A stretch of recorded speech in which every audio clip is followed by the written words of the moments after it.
बिस्मिल्लाहिर्रहमानिर्रहीम। Dear students, अस्सलाम वालेकुम। Myself Mohammad Afzal. आज हम अपना नेक्स्ट टॉपिक डिस्कस करने वाले हैं। प्रीवियस लेक्चर में हमने डिस्कस किया था 10th क्लास के चैप्टर 15 का ही टॉपिक है ये हमारा, को डोमिनेंस और इनकम्प्लीट डोमिनेंस का। प्रीवियस लेक्चर में हमने एक छोटा सा ब्रीफ सा डिफरेंस देखा था, लेकिन आज हम विद इन डिटेल पढ़ेंगे कि व्हाट इज़ को डोमिनेंस। इनकम्प्लीट डोमिनेंस को हम इंशाल्लाह नेक्स्ट लेक्चर में डिस्कस करेंगे। तो को डोमिनेंस हमारे पास क्या होती है कि हमने प्रीवियस लेक्चर में डियर स्टूडेंट हमने पढ़ा था, याद होगा आपको, एक ऐसी सिचुएशन जहाँ पे दो डिफरेंट अलील जो होती हैं किसी भी जीन पेयर की, वो अपने आप को एक्सप्रेस करती हैं। किस तरह से?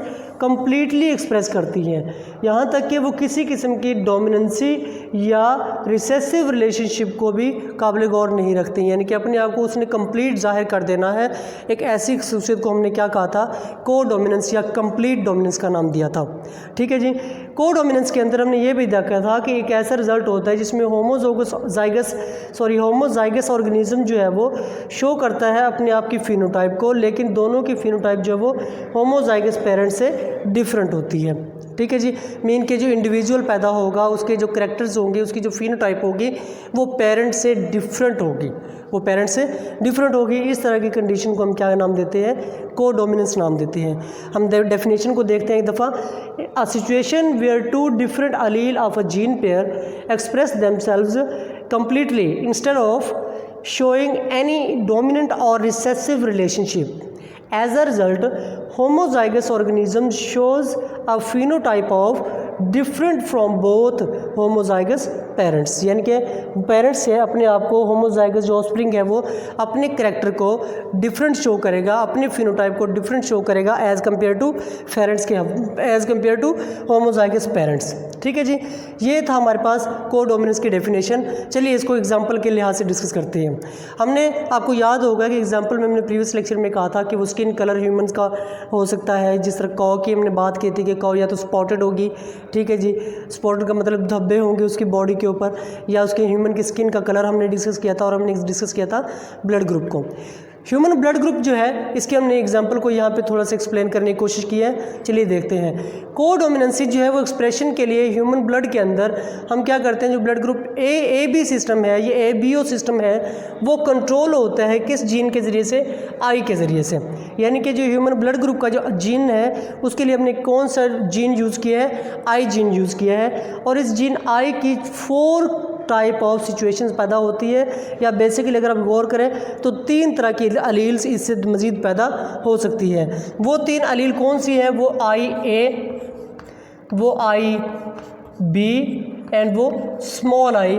आप जानते हैं कि कैपिटल का मतलब होता है डोमिनेंट और स्मॉल का मतलब होता है रिसेसिव। ये करैक्टर यहाँ पे रिप्रेजेंट होते हैं। ओके, चलिए देखते हैं। अलील ऑफ जीन आई जो है हमारे पास IA है। IA का मतलब होता है कि एक ऐसा अलील जिसके ऊपर जीन मौजूद है, A जीन मौजूद है। जब जिसके ऊपर A जीन मौजूद होगा वो क्या पैदा करेगा? वो एंटीजीन A पैदा करेगा।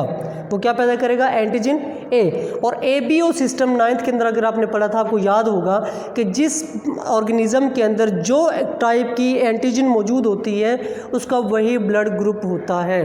तो हम ये भी कह सकते हैं कि जो ब्लड ग्रुप असाइनिंग है या ब्लड ग्रुप जो असाइन किए जाते हैं वो भी किस बेस पे किए जाते हैं? वो भी on the base of antigen किए जाते हैं। यानी कि जिस जानदार के अंदर जो एंटीजन मौजूद होगा उसका वही ब्लड ग्रुप होगा। अगर किसी जानदार के अंदर एंटीजन A मौजूद है उसका ब्लड ग्रुप A होगा, एंटीजन B मौजूद है उसका ब्लड ग्रुप B होगा, एंटीजन AB दोनों मौजूद हैं तो उसका ब्लड ग्रुप AB होगा। परहैप्स क्या होता है कि कोई ऐसी सिचुएशन जिसमें दोनों एंटीजन मौजूद ही ना हो, तो डियर स्टूडेंट्स आपको याद होगा हमने ऐसे ग्रुप को क्या नाम दिया था? ब्लड ग्रुप O नाम दिया था। O मीन 0, जिसके अंदर कोई एंटीजन मौजूद नहीं होती। ठीक है जी। तो चलिए यहाँ पे हम देखते हैं। यहाँ पे एक ऐसी एंटीजन जिसके अंदर एंटीजन A मौजूद है, उसका ब्लड ग्रुप भी क्या होगा? A होगा। और इसको हम रिप्रेजेंट करते हैं IA से रिप्रेजेंट करते हैं। दूसरी तरफ ऐसी सिचुएशन जिसमें एक जो जीन अलील है आई की वो B पैदा करती है, तो उसका मतलब वो उसके अंदर एंटीजन कौन सी होगी? B होगी। ब्लड ग्रुप क्या होगा? B होगा। और तीसरी तरफ एक रिसेसिव कंडीशन है I, उसमें हमने ये देखा कि वो कुछ भी पैदा नहीं कर रही, कोई एंटीजन पैदा नहीं कर रही। तो आपको याद होगा कि एक ऐसा ब्लड ग्रुप जिसमें कोई एंटीजन मौजूद ना हो उसको हम नाम देते हैं ब्लड ग्रुप O का। ठीक है जी। लेकिन एक ऐसी सिचुएशन, एक ऐसा क्रॉस, एक ऐसा डाई हाइब्रिड क्रॉस जिसमें क्या हो, दोनों ही एंटीजन मौजूद हो, मतलब कि ए भी मौजूद हो और बी भी मौजूद हो, तो इस सिचुएशन की जो अलील्स बनेगी उनकी डायग्राम को, उसकी शक्ल कुछ यूँ होगी और ऐसे ब्लड ग्रुप को हम क्या नाम देंगे, ए बी नाम देंगे। ठीक है डियर स्टूडेंट्स, तो ये था हमारे पास आज का लेक्चर जिसमें हमने डिस्कस किया है कोडोमिनेंस को, जिसमें हमने ये देखा कि जीन्स जो है वो अपने आप को कम्प्लीटली क्या करते हैं, एक्सप्रेस करते हैं। जिस तरह ब्लड ग्रुप ए है, ब्लड ग्रुप ए के अंदर एंटीजन ए ने अपने आप को एक्सप्रेस किया, ब्लड ग्रुप बी है उसके अंदर एंटीजन बी ने अपने आप को एक्सप्रेस किया, आई के अंदर कोई एंटीजन नहीं था तो वो ओ बन गया, और जहाँ पे दोनों एंटीजन थे, उन दोनों जीन्स थे, उन दोनों जीन्स ने अपने आप को, दोनों ये जीन्स मौजूद है, इन दोनों ने अपने आप को एक्सप्रेस किया, तो ब्लड ग्रुप का नाम ए बी रख दिया गया। इस चीज़ को हम नाम देते हैं कोडोमिनेंस या कंप्लीट डोमिनेंस। आई होप कि आज का लेक्चर आपको समझ आ गया होगा। इस हवाले से अगर कोई क्वेश्चन हो तो आप मुझे व्हाट्सअप कर सकते हैं, टेक्स्ट कर सकते हैं। जज़ाकल्लाह।